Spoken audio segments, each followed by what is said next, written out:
We move on to our second topic now about Steve Jobs. Here's the question.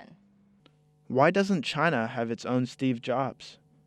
This is a question posted by Chinese netizen Qiulin on caixin.cn, and he offered his opinion on what the answer was. He mentions a quote by Lee Kaifu, a Chinese tech-wiz who held management positions at Google and Microsoft, who said on his Weibo that China put too much emphasis on rote memorization and not critical thinking. Qiulin goes on to mention herd behavior, conservativeness, plagiarism, and no incentive to innovate as other aspects of the competitive environment in China that discourage a jobs-like figure to emerge. Well, with 1.3 billion Chinese and no Chinese tech innovators who are household names across the globe, it seems like Qiulin is right for now. Let's see what other American posters thought. There are probably hundreds of Chinese Steve Jobs.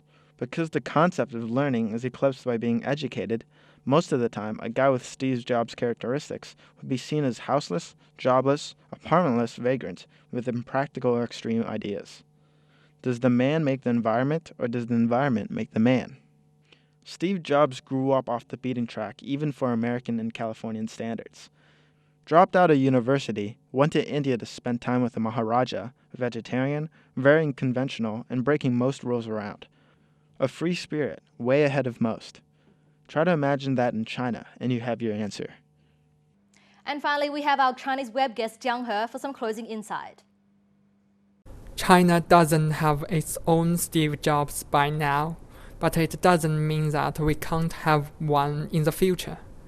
Our country hasn't developed modern business for a very long time.